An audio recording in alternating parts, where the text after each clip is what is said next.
On va plonger dans 4 territoires, si vous le voulez bien. 4 territoires représentés par 4 jeunes maires, 4 maires qui veulent faire vivre leur territoire et leur commune. Et ces 4 expériences ont pour point commun de montrer que le cœur de l'attractivité d'un territoire, c'est dans l'offre scolaire et dans une offre scolaire diversifiée. Je rappelle que l'objet de la Fondation Kairos pour l'innovation éducative, c'est justement de défendre tous les types d'offres scolaires.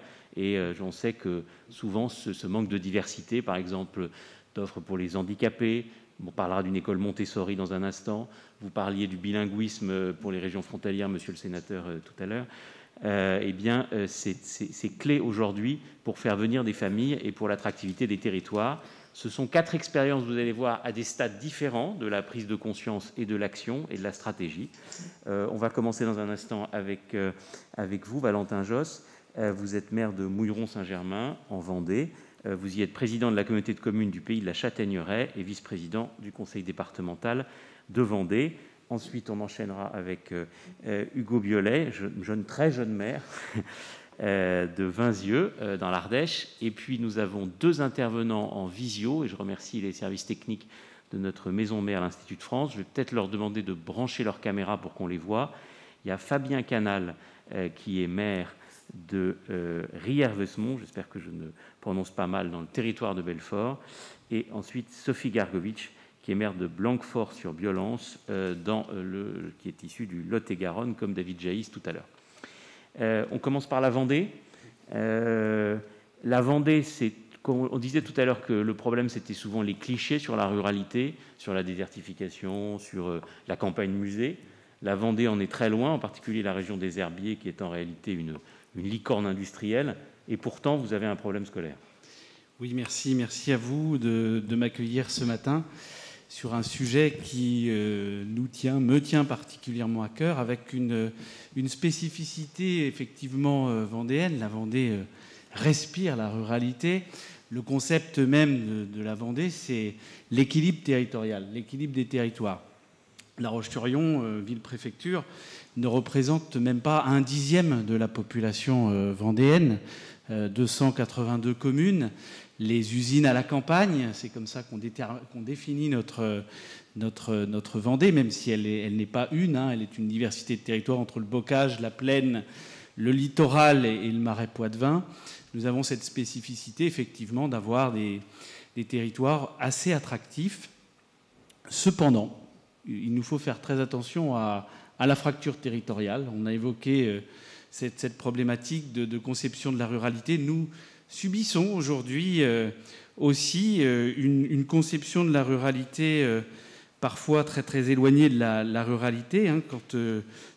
Quand on voit aujourd'hui notamment nos référents représentants d'État sur le territoire avoir une vision très, très mathématique de la ruralité, un espace de transition entre les métropoles. C'est vrai que pour le corps préfectoral ou pour les DAZEN qui viennent sur le territoire, parfois c'est un petit peu un baptême du feu que de venir en Vendée. C'est une découverte, avec effectivement un certain nombre de communes rurales, de petites communes rurales, qui disposent d'écoles, mais qui aujourd'hui peuvent être mises à mal. Effectivement, cela paraît assez contradictoire. Nous avons sur le territoire vendéen une perspective à l'aune de 2040 de 260 000 Vendéens supplémentaires.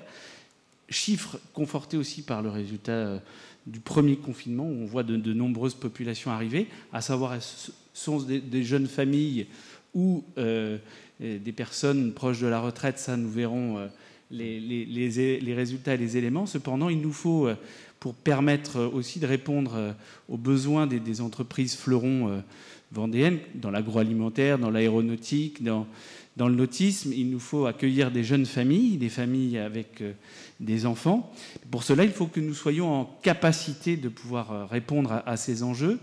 Et pour répondre à ces enjeux, il ne faut pas avoir la conception, comme l'a dit monsieur le député, d'une vision purement Scott, avec des centralités, des communes qui aujourd'hui, certes, bénéficient de labels Petite ville de demain ou d'un certain nombre de labels de la sorte qui font qu'on centralise, on aspire en fait les communes alentours. Il faut faire très attention. Moi, je suis maire d'une petite commune rurale qui atteint presque maintenant les 2000 habitants, commune de naissance de Georges Clémenceau et de Jean Delade de Tassigny, donc commune qui a vu naître et qui a élevé justement deux illustres, comme quoi quand on est issu des communes rurales, on peut aussi servir au mieux le destin de la France. J'ai une commune avec 2 écoles, une école publique, une école privée.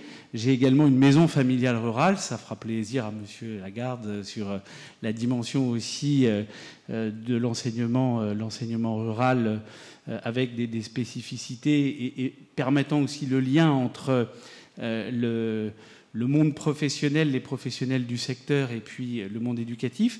On voit effectivement cette diversité et pour autant, il nous faut être vigilants, extrêmement vigilants, parce que nous voyons bien la dimension comptable que j'évoquais tout à l'heure, avec certes des réductions de classes, mais aussi des suppressions d'écoles. Et je pense à plusieurs communes de mon territoire où, d'un coup, d'une seule, sur une commune notamment de 400 habitants, qui aujourd'hui accueille une entreprise qui a 500 salariés, il n'y a plus d'école. Il n'y a plus d'école et c'est effectivement un élément assez dramatique. Donc moi, je rejoins assez aussi la réflexion qui a été faite précédemment et je crois qu'il est fondamental et important que la vision ne soit plus jacobine, mais bien girondine. Et je lance un appel à nos parlementaires vraiment d'inverser la tendance. Et dans la loi de décentralisation, il faut aussi le pouvoir dérogatoire des préfets, qui est en expérimentation, il faut aussi l'ouvrir au DAZEN pour qu'on n'ait pas simplement une vision comptable en disant à partir de tant d'élèves on ferme et puis après si on en a 30 ou 40 de plus éventuellement on rouvre. Il faut avoir vraiment une vision très, très précise et très particulière. J'ai aussi, dans ma commune, j'ai la spécificité d'être une commune qui bénéficie d'un réseau d'éducation prioritaire en milieu rural. C'est une commune avec donc une école publique en REP, avec effectivement une attention particulière, mais on voit bien que le système REP, c'est un système quand même plutôt urbain. Il faudrait pouvoir l'adapter davantage aussi à la réalité rurale. Et puis, moi je voudrais souligner, parce qu'il y a un point essentiel. Je suis conseiller départemental. La MDPH dépend du département. Nous mettons en place des financements pour accompagner les élèves en difficulté, les élèves notamment présentant des formes de handicap, pour pouvoir aussi les intégrer pleinement dans l'école. Et on voit bien qu'il y a une dichotomie, une différence entre la MDPH qui donne les financements et l'inspection académique qui ne recrute pas d'assistants de vie scolaire. Et là, on a un gros souci parce qu'on a aussi des jeunes et des enfants qui peuvent se retrouver hors du système. Donc, qu'est-ce qui se passe aujourd'hui ? Nous sommes un peu à la croisée des chemins parce que l'enseignement catholique, qui représentait aussi une force de frappe assez importante, moi, dans ma communauté de communes, sur 24 écoles, 7 sont publiques, le reste sont des écoles privées sous contrat, mais on voit bien que l'enseignement catholique de Vendée cherche aussi à rationaliser un certain nombre de choses et à recentraliser autour des grands pôles. Donc on va se retrouver avec des communes rurales sans école. Effectivement, les RPI, dès lors qu'ils ne sont pas pensés, posent des difficultés tant pour les parents sur la mobilité et autres. Donc là, on arrive aussi à certaines limites du système et on voit se développer un certain nombre d'initiatives, de réflexions autour de nouvelles formes scolaires. Bon, effectivement, on a aussi la spécificité de l'école primaire et du collège du Puy du Fou, qui ont aussi commencent à faire aussi leurs preuves et développer d'autres envies sur le territoire. Donc effectivement, on conjugue différentes possibilités, différentes sources. La Vendée n'est pas en déprise démographique, mais pourrait, si nous n'avons pas cette faculté, parce que nous n'attendons rien, nous n'attendons pas tout de l'État, nous voulons simplement avoir cette capacité au droit de l'innovation, à la liberté. On parlait tout à l'heure en propos liminaire, Madame Delsolde, effectivement, sous un principe d'égalitarisme forcé, on est en train de couper le principe de liberté, qui est aussi un principe fondamental. Et je crois pour que nous, les élus, et effectivement les parents, mais aussi les enseignants qui souhaitent un système scolaire en milieu rural de qualité, de proximité et personnalisé, il est impératif simplement, messieurs les parlementaires aussi, de nous donner les moyens, non pas financiers, mais les moyens de pouvoir expérimenter et innover, parce que l'objectif, c'est que nos enfants et nos familles en milieu rural puissent s'épanouir et devenir des citoyens actifs de notre belle République. Je vous remercie. Merci beaucoup de ce témoignage. Je trouve particulièrement passionnant de casser les préjugés. On aime bien le faire à la Fondation Kairos. Et en fait, on voit que souvent, on pense que c'est le déclin économique et le départ des familles qui amènent l'appauvrissement de l'offre scolaire. Et ce que vous montrez, c'est que c'est exactement l'inverse. C'est-à-dire que c'est souvent l'absence d'innovation scolaire qui empêche l'arrivée des familles et qui peut finir par handicaper le développement économique d'une région pourtant remarquablement dynamique et efficace. Je passe la parole à Hugo Biolay, 19 ans, je peux le dire, plus jeune maire de France, maire de Vinzieux, président du CIVU Enfance-Jeunesse, évidemment, de la zone, actuellement étudiant, je crois encore, à Sciences Po Grenoble. 500 habitants à Vinzieux. Comment se passe le paysage scolaire ? Bien, merci beaucoup. Merci beaucoup déjà pour cette invitation. Et déjà, je tiens, et d'autant plus dans ces locaux-là de l'Institut de France, à préciser que je ne suis pas un spécialiste des questions scolaires et je viens avec mon regard d'élu et le regard de territoire qui essaye d'en ressortir les enjeux et d'avoir une vision systémique de ce qui se passe sur mon territoire, plutôt que le regard qu'on a eu qui était extrêmement intéressant de chercheurs, d'universitaires. Pour commencer, oui, représenter mon territoire. Moi, je suis élu aujourd'hui d'une petite commune, donc 500 habitants, au nord de l'Ardèche, en milieu rural. J'ai pas d'école dans ma commune, et pourtant, je ne trouve que ce n'est pas un problème. Ça ne pose pas problème sur mon territoire, dans la manière dont est fait mon territoire, ça fonctionne. Et je vais essayer de m'attacher là à voir aussi pourquoi ça fonctionne, parce que je crois que c'est tout aussi important d'aller sur ces thématiques-là. Et j'en ai relevé trois enjeux, trois axes majeurs. Le premier, c'est le maillage territorial.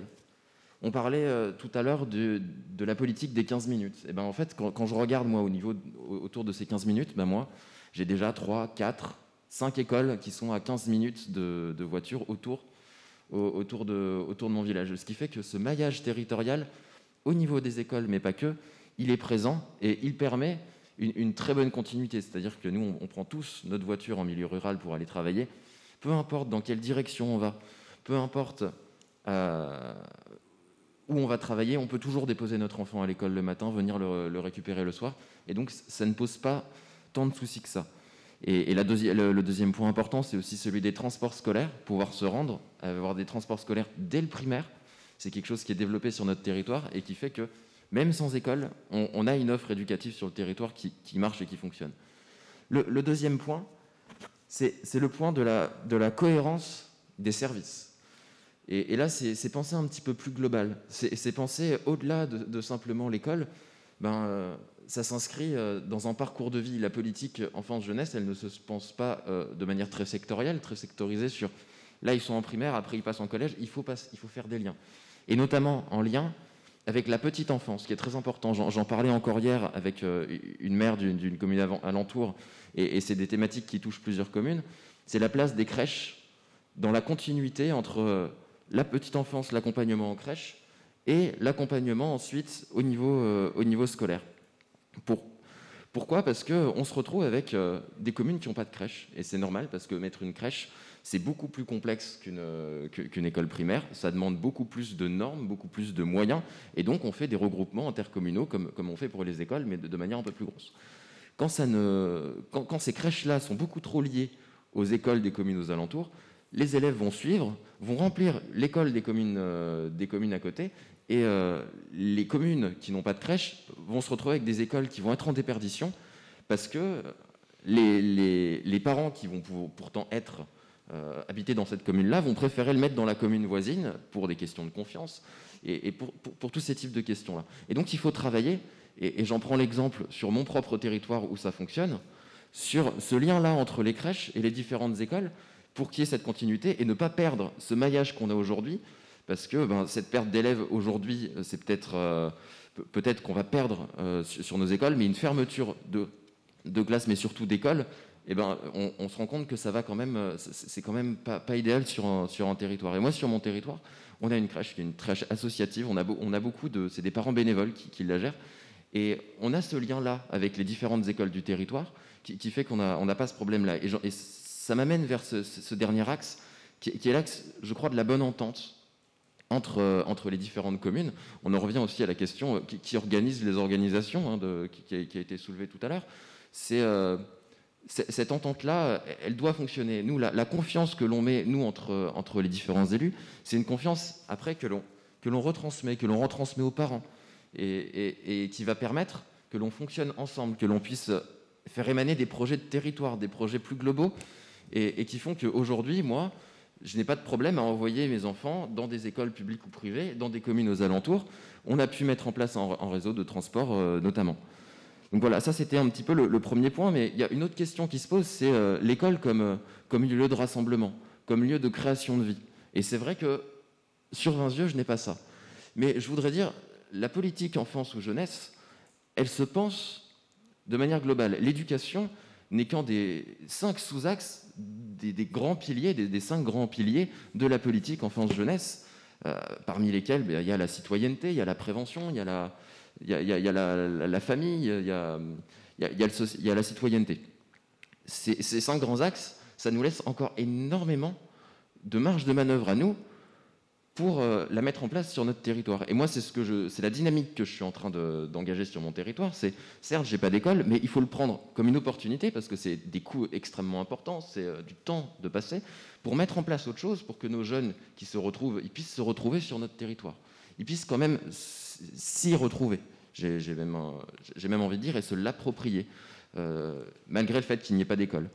Et j'aimerais enfin élargir, au-delà de l'école primaire qui nous est de notre prérogative à nous, en tant qu'élus, en tant que maire, aller au-delà, aller au niveau du collège, du lycée, voire au-delà. Aujourd'hui, on peut revenir sur les 15 minutes, mais on a cette chance-là aussi, nous, sur notre territoire, d'avoir un pôle lycée.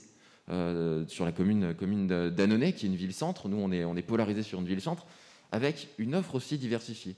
Et toujours dans cette optique de penser la continuité dès la petite enfance jusqu'à la sortie dans le monde du travail, voire plus loin, si on arrive à la fin de notre école primaire, de notre collège, et que le lycée que l'on veut, avec l'option qu'on veut, se retrouve à des centaines de kilomètres, là, on perd des jeunes, et c'est aussi à ramener. On a cette chance-là, et au-delà de ça, le numérique, aujourd'hui, peut nous permettre de briser ces inégalités-là. L'inégalité, aujourd'hui, scolaire, et notamment au niveau de l'éducation supérieure, c'est une inégalité qui est aujourd'hui spatiale. On voit bien ce schisme entre la ruralité et les villes, d'une part, et les villes d'une autre part. Je lisais une tribune, un article de Benoît Coquart dans Le Monde qui est paru la semaine dernière, qui nous disait bien 45 à 55% des étudiants des grandes écoles à Paris sont franciliens, tandis que 3% des jeunes qui nous sortent du bac sont franciliens. Donc on voit, nous, on produit énormément de bacheliers, il y en a beaucoup moins qui vont en études supérieures. Et utiliser le numérique, c'est ce qu'on fait en Ardèche, et c'est ce que je voulais mettre en avant pour finir peut-être, c'est aussi ramener les écoles primaires, etc., jusque dans les études supérieures, au plus près des territoires ruraux. Ça passe aujourd'hui par les campus connectés en Ardèche, qui sont en train de se déployer, qui sont en train de se mettre en place. C'est des campus qui permettent de ne pas avoir à sortir de son territoire quand on n'en a pas la possibilité pour des raisons personnelles, sociales, économiques, et quand même pouvoir accéder à des études d'université, à la ville. Je ne peux pas y aller parce qu'il faut que je paye mon loyer, il faut que je me déplace, il faut que j'aille loin de mes parents, etc. J'en ai pas les moyens. Je peux quand même le faire proche, suivi. Et ça, c'est des choses qu'il faut penser aussi sur notre territoire. Donc voilà, j'ai essayé un petit peu de penser bassin de vie, penser comment est-ce qu'on a une offre cohérente sur le bassin de vie, comment est-ce que l'on discute entre nous sur le bassin de vie. Et je crois que j'ai déjà été beaucoup trop long, alors je vais m'arrêter là, mais voilà un petit peu le message que je voulais vous faire passer, et merci encore une fois pour l'invitation. Eh bien, merci infiniment, et je pense que cette idée de campus connecté va progresser après cette expérience des confinements successifs. On voit que le monde du travail ne sera plus le même après les confinements, et le monde universitaire, certainement pas non plus. On va continuer dans les innovations éducatives, et on va aller cette fois-ci dans le Lot-et-Garonne. Je vais demander à Sophie Gargovitch de bien vouloir brancher sa caméra. Voilà, très bien. Bienvenue. Je le disais tout à l'heure, vous êtes enseignante dans un lycée privé agricole sous contrat. Vous pourrez peut-être faire le lien avec la performance de l'enseignement agricole souligné par Olivier de Lagarde. Vous êtes également vice-présidente du conseil départemental dans le Lot-et-Garonne et vous êtes une innovatrice scolaire dans le monde public. Écoutez, je vous remercie. Merci pour votre invitation. Et puis je remercie aussi David Jays pour ses propos introductifs. Plutôt fier d'être du Lot-et-Garonne. Il a moins l'accent que moi, j'ai pu le constater aussi. Donc, pour vous expliquer un petit peu ce qu'on a fait, donc je vais vous raconter une histoire, mais avant de vous raconter ce qui peut paraître qu'une histoire, c'est surtout une aventure humaine que l'on a vécue. Alors, quand vous m'avez dit vous êtes une innovatrice, non, nous sommes une équipe. Donc, pour vous faire un petit résumé de notre ville, de notre campagne. Donc, je suis maire de Blanquefort-sur-Briollance, une petite commune dans le Lot-et-Garonne. Donc, quand on parle de ruralité ou de grande ruralité, bien, nous en faisons partie. 506 habitants aujourd'hui. Nous avions une école et en 97, donc, nous avons fusionné nos écoles avec la commune voisine de Gavaudan, dans ce qu'on appelle un RPI, un regroupement pédagogique intercommunal. Et donc, depuis 97, les choses ont bien évolué, puisqu'en 2015, nous avons lancé la pédagogie active Montessori dans notre RPI. Pourquoi? Parce qu'en fait, nous avions un gros problème d'effectifs. Nous avions 3 postes en place et nous savions que nous allions faire en 2018 une classe, puisque nous avions 54 enfants. Et donc, c'est quand même assez facile de calculer, parce que si on prend les directives, on peut très bien vite se faire le compte et on sait que 54 classes, 54 élèves, on ne peut plus rester à 3 postes. Donc en fait, l'innovation, elle vient de cette pédagogie active que moi je connaissais et personnellement, et parce qu'aussi je l'ai appliquée avec mes propres enfants, et je me suis dit pourquoi pas la proposer au sein de l'école publique. Alors ce fut une autre affaire, je vous laisse deviner que ce fut un long combat, on va dire. Mais on a réussi en 2016 à proposer cette pédagogie au sein de l'ensemble de l'école, donc pour les 3 cycles. Et j'ai même eu la chance d'avoir ma fille qui était donc scolarisée dans cette école. Elle a pu bénéficier de cette pédagogie-là et avec les 3 enseignantes. Donc nous avons mené ce projet, sans oublier les parents qui se sont énormément investis, même s'ils ne connaissaient absolument pas ce que l'on souhaitait faire. Ils ont été là, présents, et ce fut un succès. Alors, ce fut un succès, je vais dire d'abord pour les enfants, parce que moi, quand je vois arriver les gamins le matin au portail de l'école avec un grand sourire, heureux de venir à l'école, je crois que là, on a réussi. Et ils n'auront pas fait 30 km pour aller à l'école la plus proche, ils sont à côté de leur maison, donc ça, c'est vraiment déjà une première belle réussite. Ils sont heureux d'être avec leurs amis, ils sont heureux d'apprendre, et quelqu'un tout à l'heure posait une question par rapport aux classes multiniveaux. Alors, nous sommes dans ce cas de figure-là, avec des classes multiniveaux, et je voulais simplement vous dire que c'est plutôt une chance d'avoir des classes multiniveaux, parce que les enfants s'entraident, et est-ce que l'école n'est pas aussi un lieu d'entraide et pour créer cette société de demain? Et on le voit bien aujourd'hui, l'entraide est essentielle et nécessaire, et on leur apprend dès le plus jeune âge. Donc, réussite pour ce sourire-là, parce que c'est d'abord l'aventure humaine, comme je vous l'ai dit. Réussite parce que des enseignantes qui étaient en perte de conviction, on va dire, aujourd'hui ont retrouvé toute cette saveur d'enseigner, d'être des pédagogues, et je crois que pour ça aussi c'est une réussite, et je ne peux pas parler en leur nom, mais on en parle quand même assez régulièrement, et c'est vraiment un constat que l'on peut faire. Et Monsieur de Lagarde, je crois, qui est intervenu tout à l'heure aussi, posait une question par rapport au lycée agricole. Je suis moi-même enseignante et j'applique moi-même les pédagogies actives au sein de mes cours. Je suis programmée dans un lycée agricole, donc ça ne va pas forcément être essentiel, mais je crois que tous ces jeunes que j'ai en classe apprécient ces pédagogies-là. Et ensuite, une réussite aussi, parce que c'est une manière d'exister dans la ruralité, parce que Hugo Violet disait que lui, le fait de ne pas avoir d'école, c'était pas un souci. Nous, vu la configuration dans laquelle nous vivons, ne pas avoir d'école, ce serait un gros problème. Parce que, en fait, ça signifierait qu'il faudrait faire plus de 25 km pour aller à l'école la plus proche. Donc 25 km, c'est quand même très loin. Donc ça, pour moi, c'était juste inconcevable. Et lorsque nous avons monté ce projet de pédagogie active, on avait commencé à le réfléchir en 2014, ça faisait partie de ce que moi j'appelle le puzzle du projet global. Alors un projet global, vous, les technocrates, vous allez appeler ça plutôt un projet de territoire à échelle communale. Mais nous, on appelle ça notre projet global. On fonctionne en démocratie participative locale.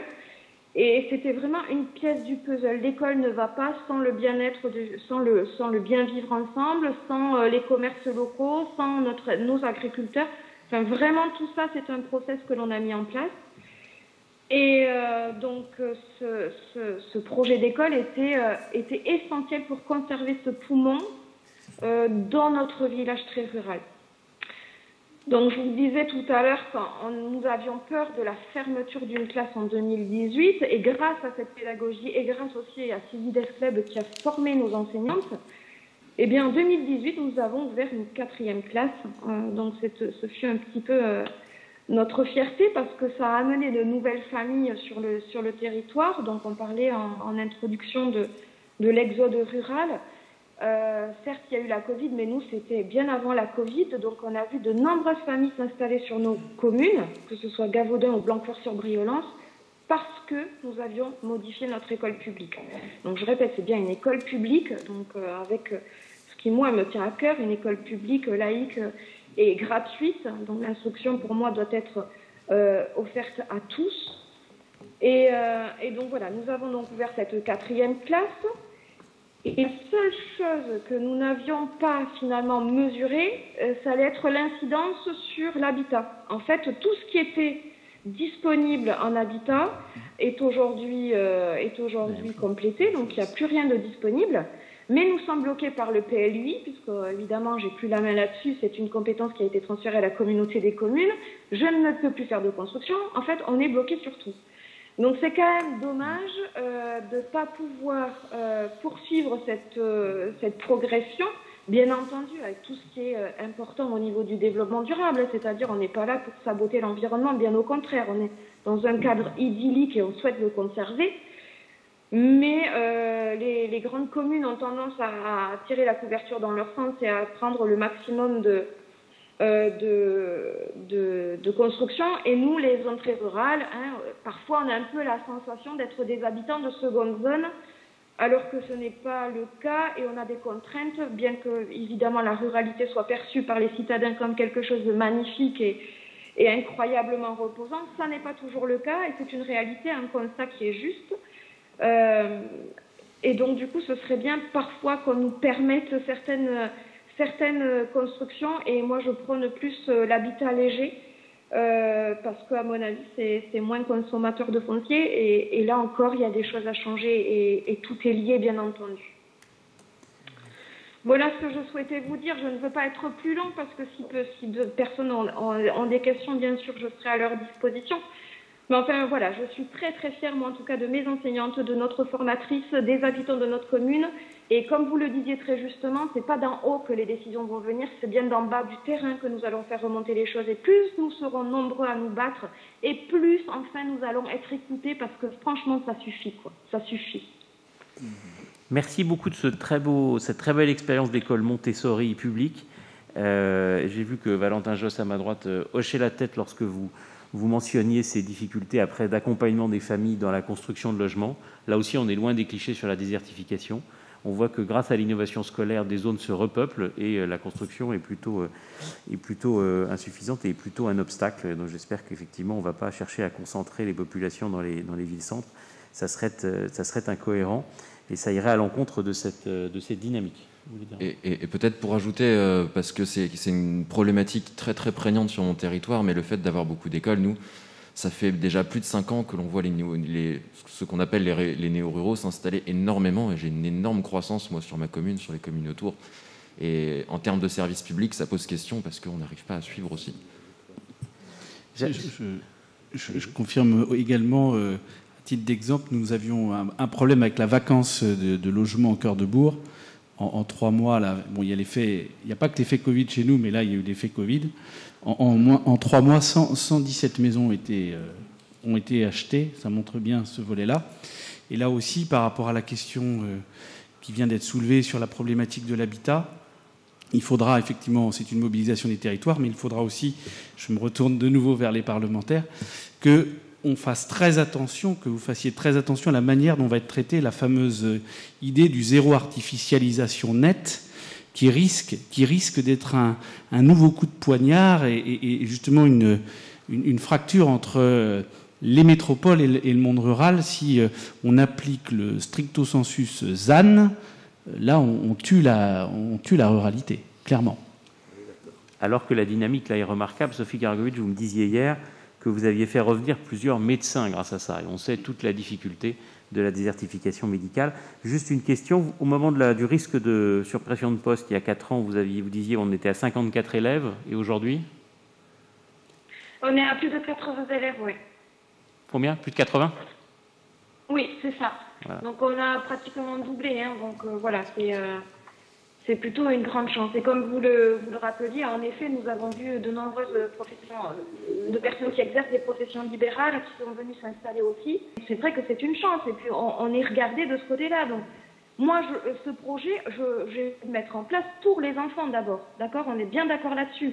C'était pas pour attirer de nouvelles familles. C'était pas pour sauver la ruralité. C'est parce que j'y croyais viscéralement que cette société de demain, on doit la construire avec nos enfants d'aujourd'hui.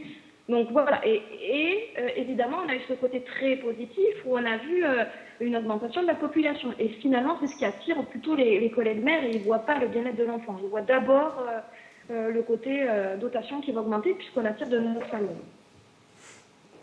Très bien. Eh ben, on va avoir il y a une question. Oui, bonjour, Jean-Damien Lecey, journaliste à Localtis. Je voudrais poser une question à Mme Gargovic concernant la transition pédagogique vers une école Montessori, parce que ça demande une grande formation des intervenants, ça demande également l'acquisition d'un matériel spécifique relativement coûteux. Je voulais savoir comment ça s'était fait, qui avait financé. Merci.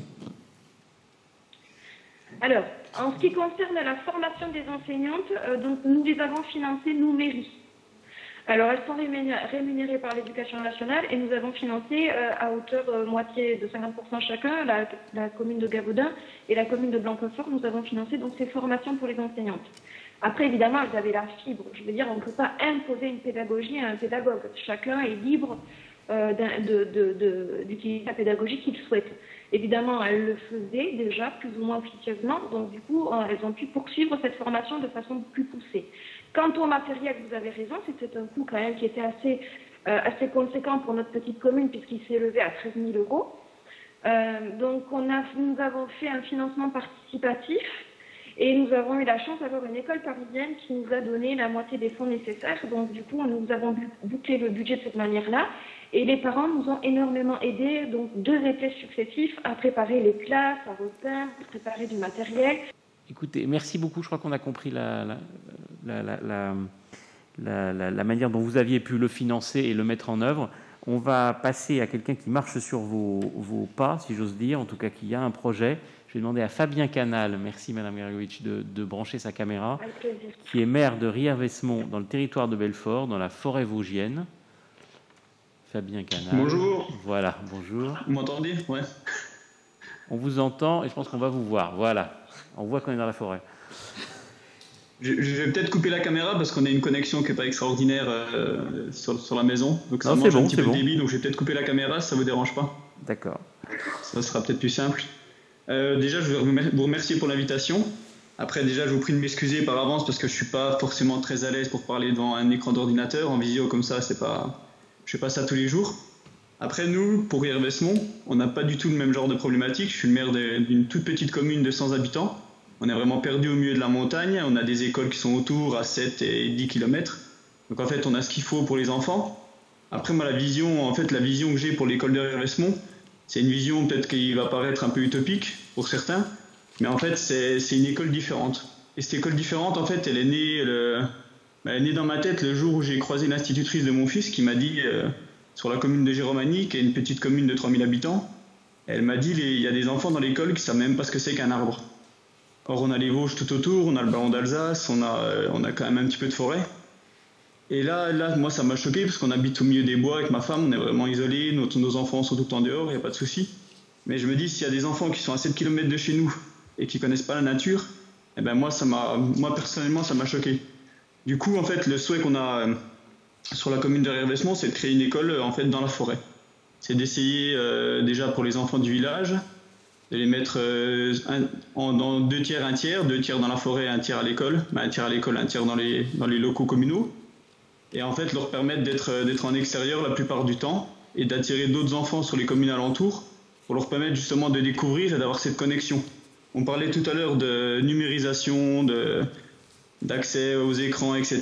Moi je suis plus en fait dans la démarche inverse, à me dire voilà, les enfants jusqu'au collège, je pense qu'on a le temps de leur éviter les écrans, de leur éviter de pianoter sur des ordinateurs, sur des tablettes, sur des téléphones, et plutôt de les orienter vers une connexion avec la nature et qu'ils sachent en fait ce que c'est qu'un arbre, ce que c'est que l'humus, ce que c'est que en fait la nature quoi, dans son ensemble. Et c'est vraiment cette vision-là moi que j'aimerais pouvoir apporter sur la commune de Riervesmont et de pouvoir éventuellement après en fait là qu'elle soit reproduite et qu'elle soit prise à titre d'exemple sur d'autres communes. Après, nous, le souci en fait, qu'on rencontre aujourd'hui, ça fait partie des besoins, c'est l'institutrice.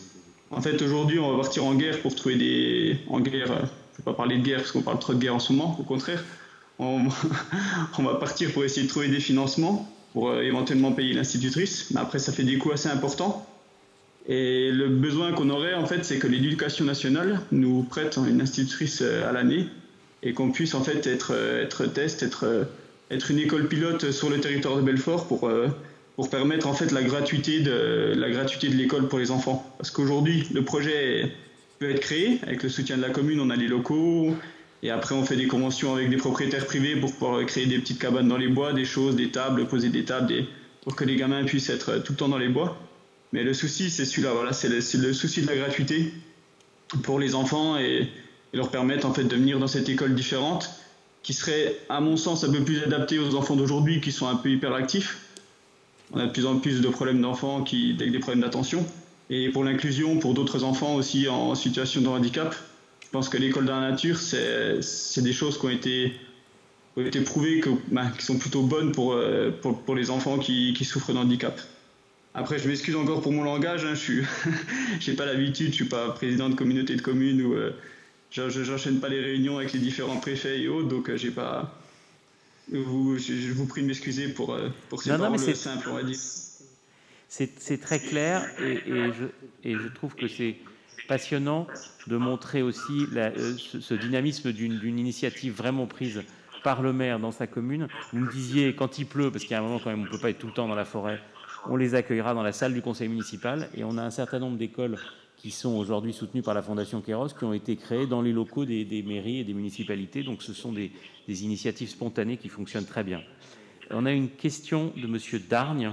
Oui, il me demande de la poser à sa place. Il voudrait savoir notamment, c'est une question pour les maires ruraux, ce qui est particulièrement conçu pour l'accueil des enfants handicapés, notamment les enfants autistes. Qu'est-ce qu'on peut faire pour inclure aussi, notamment en grande ruralité, ces enfants, alors qu'il n'y a pas toujours beaucoup de structures ?